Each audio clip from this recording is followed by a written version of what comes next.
YouTubers, what we have here is a Husqvarna 359. The story on this saw is I bought it brand new, ran it a year or two. I may or may not have left some ethanol in it by accident. Our government looking out for us, and I was probably in a pinch and had to use ethanol at some point, but that may not be the case, so don't swear to that. But thanks, government, for your lousy gas to ruin all small engines.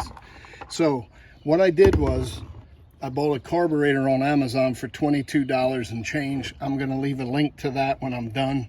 The important thing is I had no idea whether or not it would work, so that's why I'm leaving you the link to that, and knowing that for 22 bucks I fixed this saw. This saw would run for about 5 minutes, perfect, and then all of a sudden it would just, whoa. If I played with it with a choke and this and that, I could get it to run for then about 3 minutes, and then it would bog down and shut off. Then it would run for 1 minute. So it just got worse and worse after there was some temperature in it. So one thing that I learned from a YouTuber, who I'm going to leave his link because he is the man, he shows you how to actually change this carburetor. I'm going to give you a real quick overview of it, but I'm not going to fail you and not give you the information you need like some YouTubers. This is the old carburetor. What he said was, if you have this black plate on here, this was a known issue. I called the local shop and they wanted 145 bucks for the carburetor. It's a Walbro. And they wanted like probably 2 hours. I was probably going to have another 150 in labor. So anyway, short story long, I ordered one on Amazon for 22 bucks. And I got to tell you, this saw never ran better. Here's the new carburetor. It's very simple to change. You pull your ground wire off. Your throttle actually just pushes in there on the one end, and your throttle linkage comes over here to this. You gently pull that little spring away, and actually if you put this wide open, you just have to move this spring out just a little bit and that thing will come right out. And there's two 4mm Allen screws in here. This carburetor is sitting in two little motor mounts here. Basically you just slide those rubbers off to the side on either side, and it'll pop up some because it has a rubber intake manifold. So this screw right here comes out, 4mm Allen, same on the other side. Now I used a 4mm Allen, a very long one with a ball on the end that I bought at Harbor Freight for like the whole set was $7. If you can get a long Allen socket, that would be good. Or if you get a long Allen wrench, you're out here, you can take both those bolts off, no problem. The whole carburetor comes out with this choke assembly and everything. The new one goes in very easy. Don't be fooled, it comes with two different gaskets.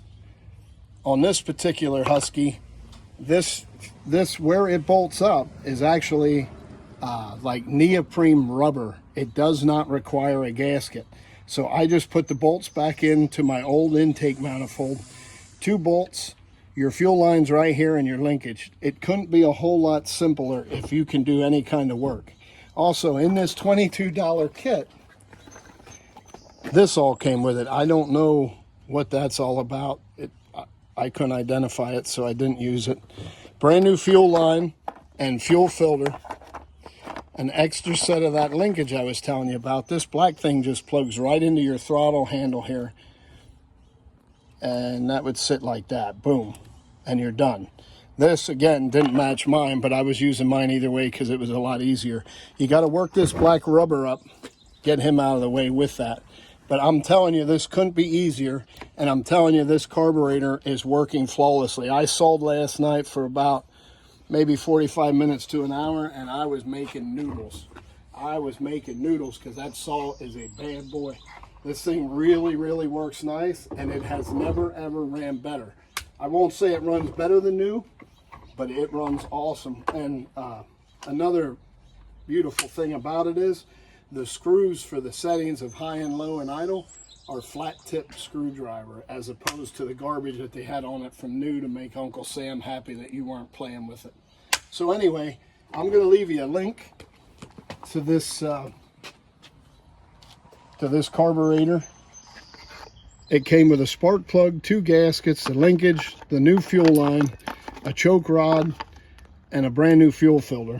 So you can, for $22, it's a joke. So anyway, that's that, and I'm telling you, it works awesome.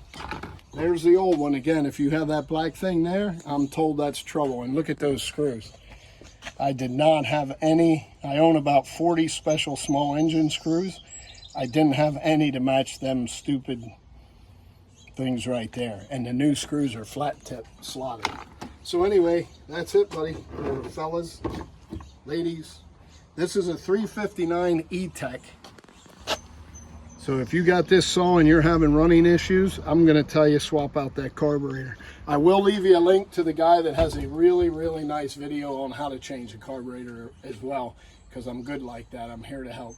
Thank you. God bless America. God bless you, and have a great day.